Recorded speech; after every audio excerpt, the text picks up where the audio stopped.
First at 9 this Friday, the 29th of November 2024. The deluge. Adverse weather affects over 400,000 people. Death toll rises to 15.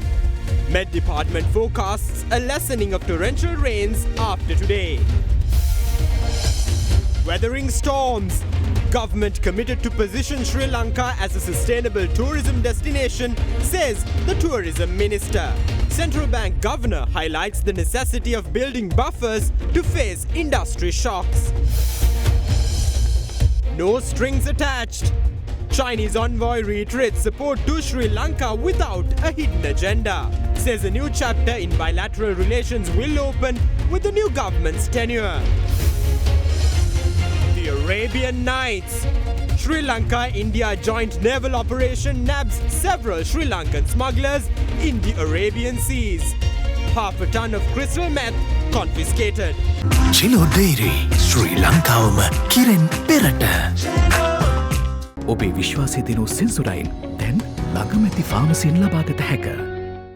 කන්ට පරිස්සම් කරගත්තොත් අපි පරිස්සම්. Asian Paints Causeway Aquasafe වැස්සත් මට්ටුවෙන් ගෙදරත් තිස්නේ. This is Ada Derana First at 9. Live from Studio 24 in Colombo. Good evening and welcome to Ada Derana First at 9. I'm Aditya Drisingha joining you live with the latest in Sri Lanka and around the world. Now, in your top story tonight, we take you to some news concerning Sri Lanka's weather. The Department of Meteorology forecasts the influence of atmospheric depression over the Bay of Bengal on Sri Lanka's weather to subside after today, hopefully lessening the incessant rains and gusty winds that prevailed in the island. However, the death toll from the recent adverse weather has risen to 15, while the number of people affected island-wide has risen to 463,569. During the past few days, the northern, north central, eastern, central and Dover provinces were greatly affected by the stormy conditions caused by the atmospheric depression over the southwestern area of the Bay of Bengal. However, as of now, the situation is gradually normalizing and the floods that had inundated the low-lying areas of the provinces have begun to subside. However, the Somavati religious site remains inundated for the third consecutive day. Similarly, the road from Hurigaswewa to Kathiawar is submerged under 15 feet of water at the Hurigaswewa bridge, bringing travel on the road to a complete standstill. Meanwhile, several reservoirs are still overflowing.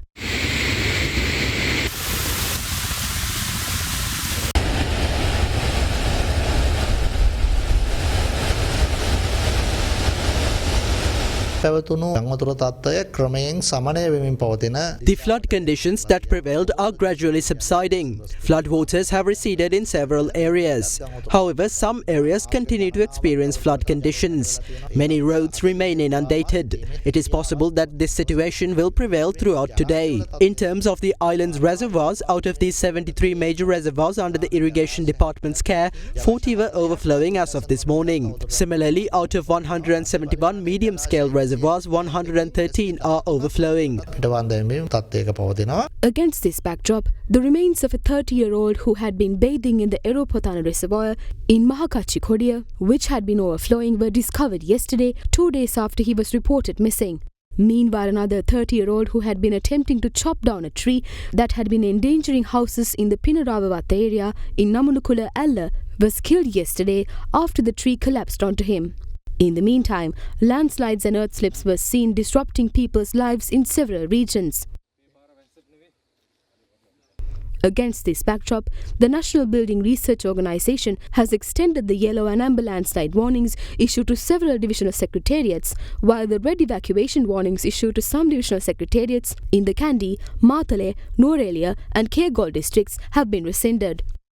Meanwhile, the Department of Meteorology says the atmospheric depression over the southwestern Bay of Bengal will develop into a cyclonic storm in the coming hours and move towards the coast of Tamil Nadu. The Met Department is of the view that the influence of this weather system on Sri Lanka's weather will gradually subside after today. This deep atmospheric depression is moving towards the northern part of the island's eastern coast. We expect this system will enter into India through the coast of Tamil Nadu next evening. The influence of this system on mainland Sri Lanka will subside from today itself. However, its effects will persist on the seas from Trincomalee to Mannar via Kankasanturai. After next evening, the influence of this system will completely fade away and the rains will become normal.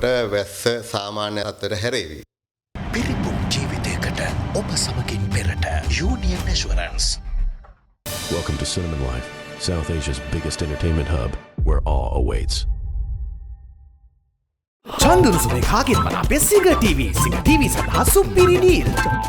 Sadaharita Plantations Limited, celebrating 22 years of your trust. As inclement weather continues to wreak havoc as such, Derana partnered with Dialogue and continued its benevolent efforts to support Sri Lankans reeling under the overwhelming effects of inclement weather grappling Sri Lanka at the moment.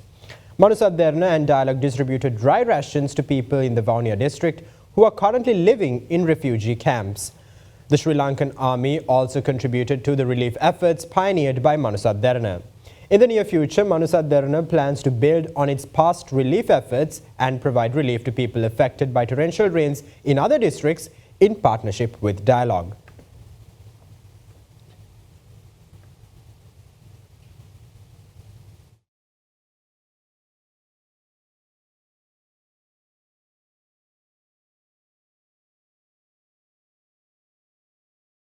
Fast track your career from O levels with eSoft.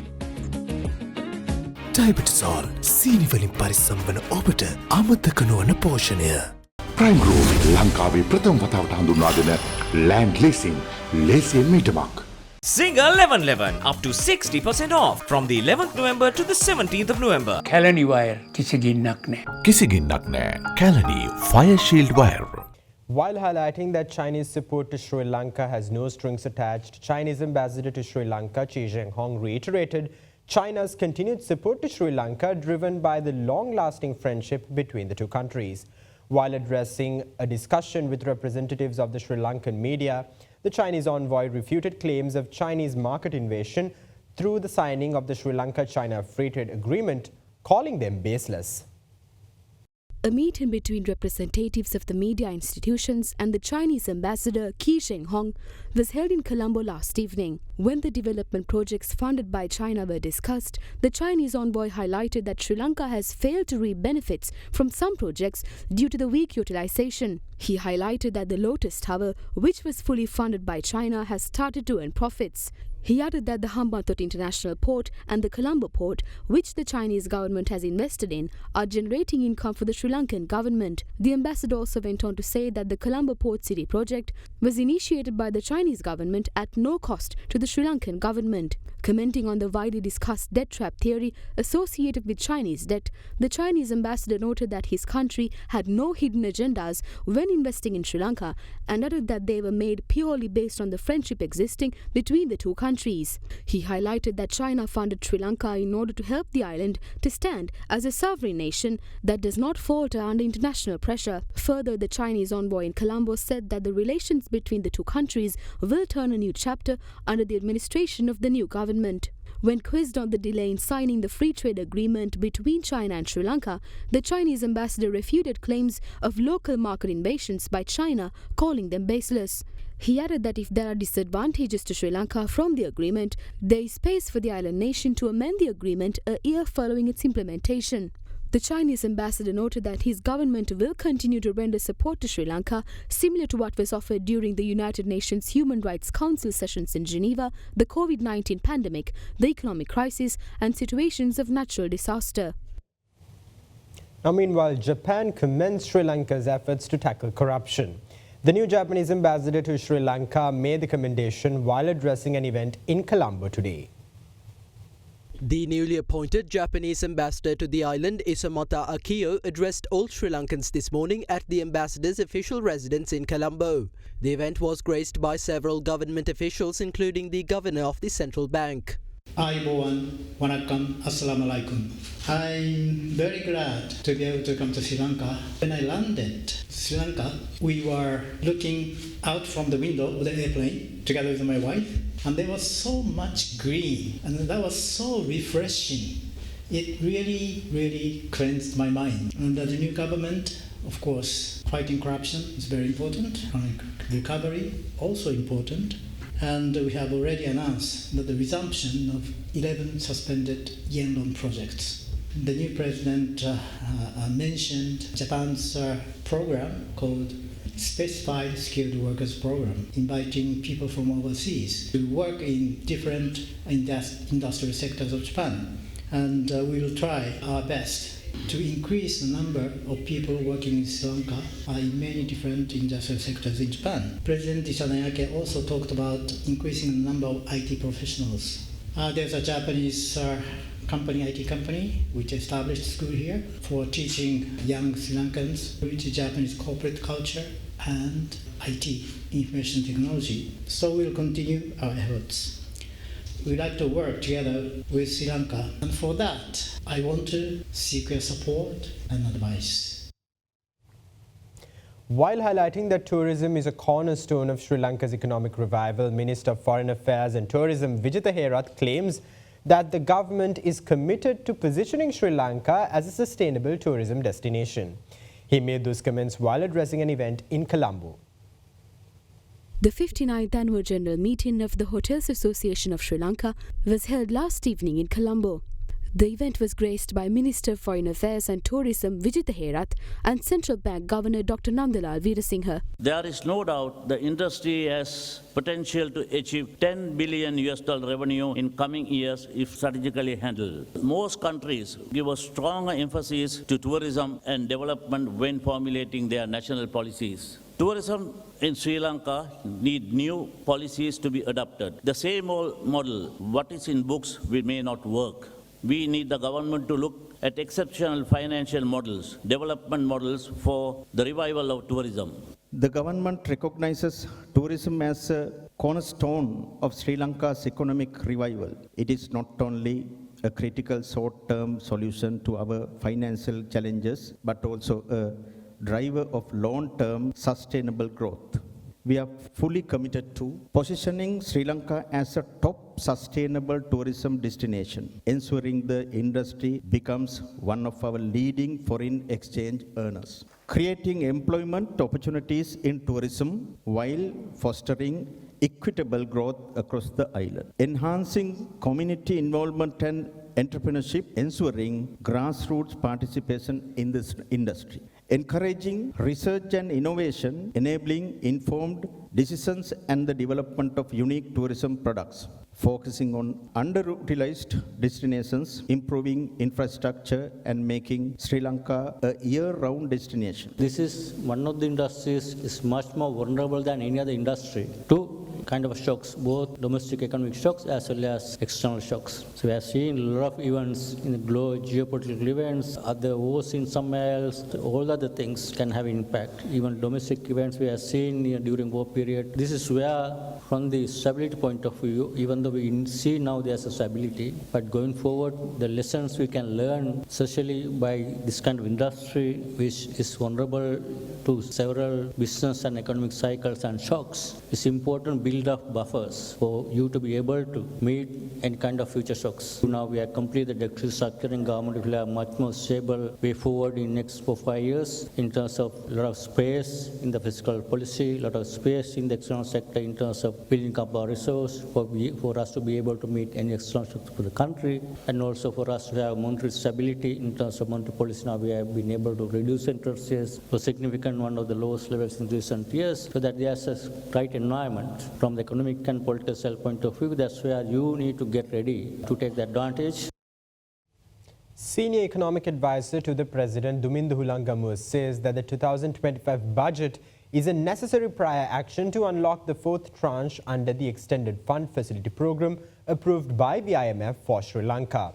Joining at Hyde Park with Indivari Amuwatta, Hulangamu hinted at a possibility of tax adjustments via the 2025 budget that will be presented to the Parliament early next year. The IMF agreement, how much of the elements of this agreement will be included in the budget? So the budget, presented the budget in Parliament perhaps in February, is a prior action that we have to meet before the IMF board meeting approves our third tranche. And most of the expenditure proposals that are incremental in terms of expenditure for last year this year, and revenue proposals that we are proposing to raise revenue have to be presented in the budget. And that is why the IMF is waiting to see the commitment of the government on the expenditure proposal that we have agreed to and the revenue proposal that we agreed to be within the program parameters. So that will be announced in the budget in 2020 by the President. Major campaign promise was reduction in value-added tax and certain other taxes that are imposed on essentials. But the IMF also talks about how this would have a major impact on the economy, and a reason why we plunged into economic crisis were the avoidance of such taxes. How do you think this will be managed, and what advice do you have for the President? Yeah, the President always says that whether it is IMF or anyone, these are good targets to have. I think he mentioned that also in his speech in Parliament, that we as a country should be disciplined in terms of what our primary balance should be, what our revenue target to GDP should be, are things that I think on our own we should also have. But apart from that, since we are under a program now, there are given conditions that we have to meet. So they have given overall target for us to meet, and within that target, if we shift one revenue item and we have reduction in one, we need to compensate with some of the revenue. But that was done, we have to do it responsibly. For example, we can't reduce VAT from 18 to 12% and increase income tax from 30 to 60%. You can't do those things. So it has to be, in the end, should not discourage investment and private capital. There are some tweaks that have been done, so those will be announced by President in Parliament. Yes. There are also certain taxes that Sri Lanka is not used to, imputed rental taxes. What is the policy? So that will be deferred, that will not be implemented. That will not be deferred. And how do you think the private sector will be looked at to encourage more investment from local enterprises to corporates to have a better engagement in economic activity? What sort of policies are you looking at here? When you say the private sector investments, so what the government will do and can do is create the enabling environment. And the biggest message or the fundamental pillar on which this government campaigned and got the mandate is to eradicate corruption, create good governance, and rule of law equal to everyone. I think that is the most important pillar which the private sector also must understand, because any person in the private sector who goes for open competitive bidding must be given a fair play. Level playing field must be there. So I think, to me, that is one of the most important ingredients that our system lacked for so many years. And the implementation of good governance, free of corruption, rule of law to everyone is what people appreciate, and that is one of the most important things for a country. If you look at Singapore's story, the success was based on rule of law to everyone equally. No corruption. Good governance is what brought them up to what it is today. Of course, it multiplied thereafter. So that is one aspect. But secondly, thereafter, we must have, I think, the environment is conducive. You see, if you take our reserves now are growing every day, exchange rate is stabilizing. I know exporters are not very happy with what we have at the moment, but it is reducing cost of living to the people. Inflation is very reasonable. It's actually deflation at the moment. It should actually go up at about 2 or 3%. Rates are down. So I think the environment is now created for the private sector to invest if they want for domestic consumption. But what we need to see is, in the very, how do we take this country from 3-4% growth to about 7-8% growth? What is the path that we can continue for that? What is the path that Sri Lanka has towards getting 7-8% growth? And that is the plan that is currently being developed by government. The strategy or strategy that they should have, a short-term, medium-term, or the medium to long-term strategy the government should have in order to achieve their growth rate. So we need to identify the strategic areas for development and encourage investment in those areas, find what the bottlenecks are, what the licensing regimes are, what the regulations are, so that we can reduce those licenses, regulations, laws, and make doing business much easier for those 4 or 5 sectors, because we need to have niche industries identified. We need to identify what are the areas we're going to develop and give full encouragement. For me, tourism is the number one target, because that has a big filtering effect. To take manufacturing, I think net manufacturing export is about $1.5-2 billion. Gross is about $12 billion. But if you take tea, if you keep tea out of it, the rest is about $2-3 billion. Go 2-3 billion, 10 billion, it take a long time. We have access to resources, we don't have supply chain, we don't have critical mass, we don't have local markets, skills are difficult to find. So we need to grow manufacturing industry and export. It will take some time though. But tourism is where we have a critical advantage, a competitive advantage over other countries where we can. So we need to see how we can deploy the product and take it as much as possible to the villages, to areas, provinces, and develop their product. So because of that also we need some infrastructure development. We need to develop the airport, we need the infrastructure, we need to develop the railway system. So a lot of other departments are necessary to come in to offer a product, because it's not only the tourist board can do it. It is a product that everyone must get involved. So those are things at the moment we looked into by the President, and they're doing the master plan to see how we can give priority to these 4 or 5 industries and develop it. And other thing is the digital economy, and how do we create the backbone to connect all these government services, reduce the manpower required, reduce the amount of time people spend to get those services, make them efficient, cost effective, so that you can deliver services very fast to the people. So those are the areas that government is trying to develop. welcome back. Now, Minister of Industries and Entrepreneurial Development Sunil Handunhetti urged industrialists to grant the new government adequate time to prepare a national industrial plan which will facilitate several local and international requests to set up new factories in the country. Speaking to the media, the minister also claimed that the government will conduct investigations into allegations of corruption and misappropriation in such a way that it does not hinder the government's advancement of its national agenda. Minister of Industries and Entrepreneurship Development Sunil Handunhetti inspected the premises of the Katubeddi Industrial Development Board last evening. We could have provided vast swathes of scrap metal from the Transport Board, the Sri Lanka Telecom, Railways, the CEB and the Sipetco to local brass industrialists. However, at the moment, those scraps are being smuggled and sold abroad through illegal means. We have seen many who exploited national wealth in the past. Being in the government, we now realize the true depth of all this corruption. There is a lot of corruption, theft and misappropriation. We will address those allegations and solve these matters separately. If we are to only focus on conducting those investigations, our national agenda will come to a complete halt. Many international and local requests have been made to set up new factories. We have one request to make from those industrialists. We urge them to grant us some time so we can draft a national industrial plan. In other local news, an attempt to smuggle half a ton of crystal methamphetamine on 2 fishing trawlers was thwarted by the Sri Lankan Navy in collaboration with its Indian counterpart. The suspects, the 2 fishing trawlers and the consignment of narcotics were confiscated by the Sri Lankan Navy, while further investigations into the matter are currently underway. The Sri Lankan Navy, along with the Indian Navy, successfully thwarted an attempt to smuggle a large consignment of crystal methamphetamine into Sri Lanka, concealed within 2 fishing trawlers navigating the Arabian Sea, into the island via 2 vessels flying the Sri Lankan flag. Taking to X, the Indian Navy noted that the 2 trawlers in question were identified and located through extensive aerial surveillance conducted based on continued inputs from the Sri Lanka Navy and the Indian Ocean Region's Information Fusion Centre.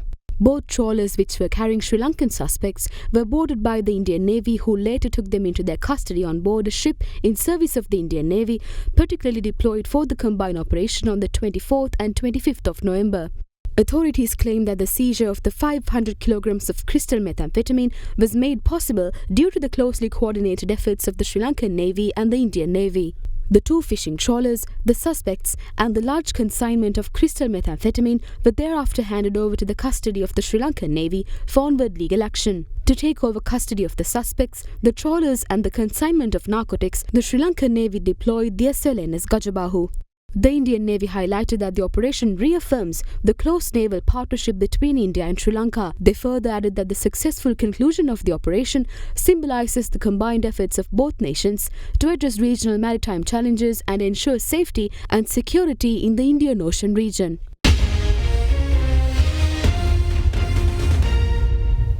Welcome back. Now in more local news, Deputy Solicitor General Lakmini Girihagama submitted to the Maliga Kanda Magistrates Court today that former Health Minister Kehelia Ramukwala violated the then Cabinet's commitment to uphold collective responsibility. She made those claims before the Maliga Kanda Magistrate today, citing statements recorded by several high-ranking former Cabinet ministers who reported to investigating authorities that the former Health Minister did not furnish proper information required by the Cabinet to take accurate decisions. Meanwhile, proceedings were also initiated against Kehelia Ramukwala regarding the allegations pertaining to the settling of his personal phone bill amounting to nearly 230,000 rupees through the funds of the Department of Government Printing.